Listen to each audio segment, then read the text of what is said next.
toujours, on ne gouverne pas éternellement avec la brimade, la violence et la répression. Au nom de la conservation d'un pouvoir de plus de 43 ans d'âge, des jeunes Camerounais ont été froidement abattus, des milliers brutalisés, kidnappés et emprisonnés. Au nom de la défense du pouvoir d'un homme de 92 ans et demi, des jeunes Camerounais ont été froidement abattus, des milliers brutalisés, kidnappés et emprisonnés. On ne gouverne pas éternellement avec la brimade, la violence et la répression. La direction d'un peuple est un art complexe qui nécessite sagesse, intelligence, compassion et retenue. Les méthodes autoritaires sont non seulement contre-productives, mais elles sont également source de souffrance et de division au sein de la société. Voilà des familles qui ont perdu leurs enfants parce que ces derniers ont contesté la réélection d'un homme de 92 ans et demi, 43 ans au pouvoir. Voilà des milliers de jeunes traumatisés, disparus, emprisonnés parce qu'ils ont osé manifester dans la rue pour contester la réélection d'un homme de 92 ans, 43 ans au pouvoir. Voilà une société plus que fracturée avec la montée de la haine tribale ethnique contre la communauté de celui qui réclame la victoire.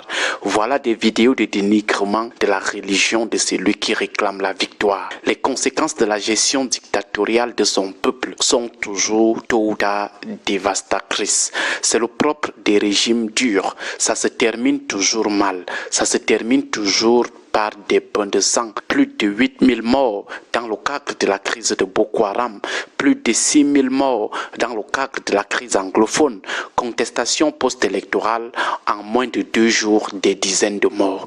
Dieu seul sait ce que demain ou la fin finale nous réserve. Bref, c'est comme ça que ça se termine toujours dans les régimes où le peuple est géré à l'aide de la torture, des emprisonnements arbitraires, des morts par balle ou par la terreur. Pourtant, il n'est pas si difficile de bâtir une gestion du peuple basée sur l'écoute des besoins et des aspirations des citoyens, basée sur la protection des libertés d'expression et de réunion, basée sur la promotion de la justice et de l'égalité, basée sur la gestion transparente et responsable des ressources collectives. C'est la meilleure façon de garantir la stabilité politique et sociale, la promotion de la paix et de la sécurité, la croissance économique et le développement durable, ainsi que la protection des droits de l'homme et des libertés fondamentales. Nous nous demandons jusqu'à quand nous allons continuer à ignorer la gestion humaine du peuple, jusqu'à quand nous allons continuer à combattre même la gestion humaniste du peuple. On ne gère pas le peuple comme si on avait affaire à une bande de bêtes de somme, comme si on avait affaire aux gens dont la vie ne vaut absolument rien. On ne dirige pas le peuple comme on dirigerait des êtres sans âme, sans sensibilité, comme on dirigerait des animaux qu'on peut abattre à tout moment, qu'on peut jeter en prison comme on veut, dont on peut ruiner la vie à tout moment, qu'on peut insulter ou humilier comme on veut, qu'on peut détruire ou torturer comme on veut.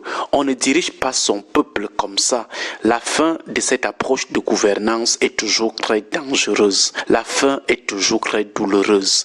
Peut-être beaucoup refusent de voir ce qui arrive au peuple camerounais depuis le déclenchement de la crise de Boko Haram en 2013. De 2013 à 2026, en 13 ans, nous comptons des morts, soit de la crise de Boko Haram, soit de la crise anglophone, ou alors tout simplement ce qu'on a aujourd'hui, les morts de la contestation de l'élection de celui qui est au pouvoir. Si on essaye de faire les totaux, tout en restant très modeste dans les chiffres, on est à près de 14 000 morts en 13 ans, un ratio de 1000 morts par an du fait des crises qu'on pouvait bien éviter ou prévenir. Et comme on le disait tout à l'heure, nous sommes loin de la fin, donc Dieu seul sait ce qui nous attend demain. Ces chiffres devraient nous amener un tant soit peu à mettre les histoires de partis politiques de côté, des histoires de tribalisme de côté pour se poser cette question. Est-ce que le Cameroun ne mérite pas mieux? Honnêtement, est-ce que ce sont les meilleurs Camerounais qu'on a à la tête de notre État? C'est-à-dire des dirigeants humains, compatissants, consciencieux, responsables et travailleurs. Chacun de nous doit de temps en temps se poser intérieurement cette question le soir avant de dormir, au-delà des filiations politiques, au-delà des attachements tribalistes, au-delà de nos petits calculs et de nos petits intérêts matérialistes. Apprenons à mettre l'humanisme devant chaque fois qu'on veut évaluer un gouvernement. Bonne journée à tous. Que Dieu et nos ancêtres bénissent le Cameroun.